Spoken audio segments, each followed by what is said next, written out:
Details देने के लिए और नाज़रीन सीधे आपको लिए चलते हैं लोकसभा, जहां इस वक्त शोर और हंगामा जारी है। मेरे संसदीय क्षेत्र छोटाउदेपुर की जनता अभी तक इस लाभ से वंचित है।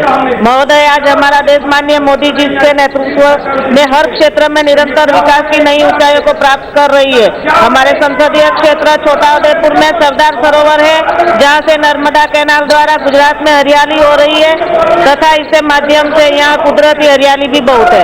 माननीय अध्यक्ष महोदय, केवड़िया कॉलोनी नामक स्थान पर विश्व से सबसे ऊंचा सरदार वल्लभ भाई पटेल का स्टैच्यू ऑफ यूनिटी का सन 2018 में अनावरण किया गया है। इसके बनने से क्षेत्र बहुत बड़ा प्रचलित पर्यटन स्थल बन चुका है। वहां लगभग प्रतिदिन हजारों की संख्या में पूरे विश्व के लोग यहां आते हैं। विश्व का सबसे बड़ा स्टैच्यू होने के कारण यह एक दर्शनीय स्थल बन चुका है। लेकिन महोदय, यहां आवागमन की सुविधा के लिए अभी